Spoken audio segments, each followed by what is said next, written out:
Here lately, I have noticed that people are using the word narcissist or narcissistic often, and most times it doesn't seem like they know what they're talking about or using the word correctly. So, this article, a psychologist shares 6 toxic phrases highly narcissistic people always use and how to deal with them. And I want to explore some of the characteristics of these people so that you know and so that you'll have a better understanding of a narcissist or narcissistic behaviors. So she says, as a psychologist who studies narcissism, I have found in most cases, highly narcissistic people are masters of gaslighting. Their primary goal in a relationship is to offset their insecurity by controlling and manipulating others. I do want to highlight controlling and manipulating others because in this social media discourse, we keep hearing the words submission, submission, submission. So those could be a trait. Number 1, I don't want to make this about me, but statements like this show that narcissistic people know they shouldn't dominate the conversation, yet they do it anyway. It's like a pseudo disclaimer that gives them permission to only focus on themselves. How to handle it. If you get into a conversation with the narcissist, be prepared for their story hour. If it's interesting, listen.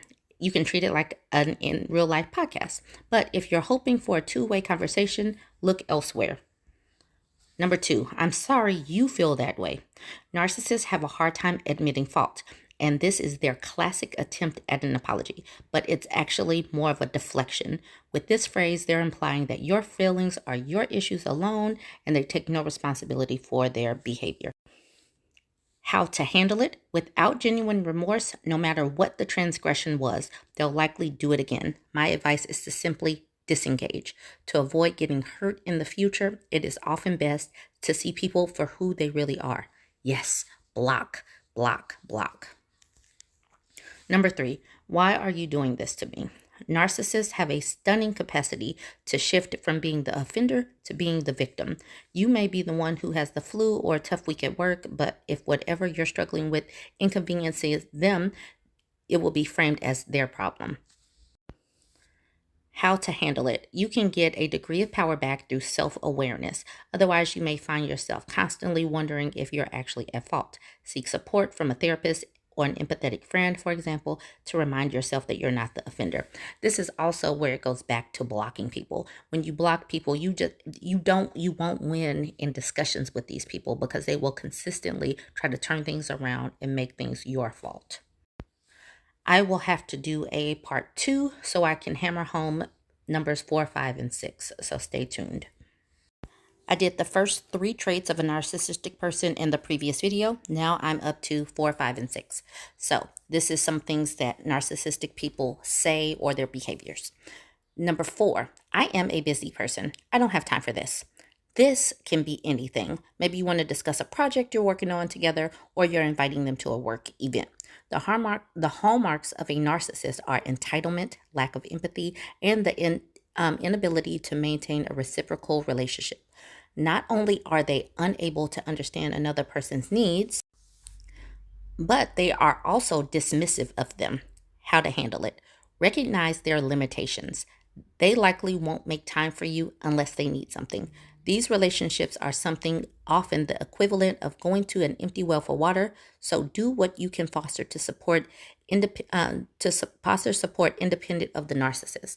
This is the reason why when you can avoid a narcissist, it's best to disengage completely. Just block them. But if you work with the narcissist, yes, you have to find support elsewhere because it's pointless to work with them. Number 5, I hope you know who you're messing with. The evil twin to this is, if you ever do wrong by me, I'll make your life a living hell. This tactic of dangling menace and the possibility of vengeance is how they create an illusion of power and a sense of fear in most people.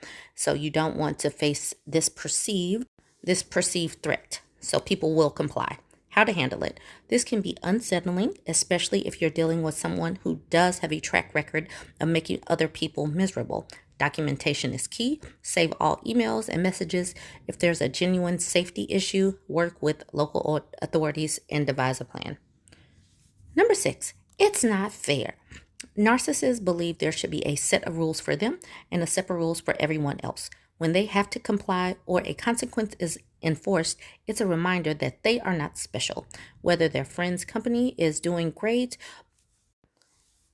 and making lots of money, or they have to pay a penalty because they tried to game the system and got caught, you can expect a rant of, "It's not fair." Man, that sounds like Trump. That definitely sounds like Trump. Remember, lock her up. And now it's a political witch hunt when it comes to him and his misdeeds. Whew. I'm so glad that man is out of office. Anyways, how to handle it. You may be tempted to appease them, perhaps out of guilt or to avoid conflict, but doing so will set an impossible precedent. Don't try to be the person who tries to make life fair for them by making unreasonable personal sacrifices. So many of these hit home in today's discourse, but yes, please recognize for what this is and try to avoid these people if you can, because they don't improve.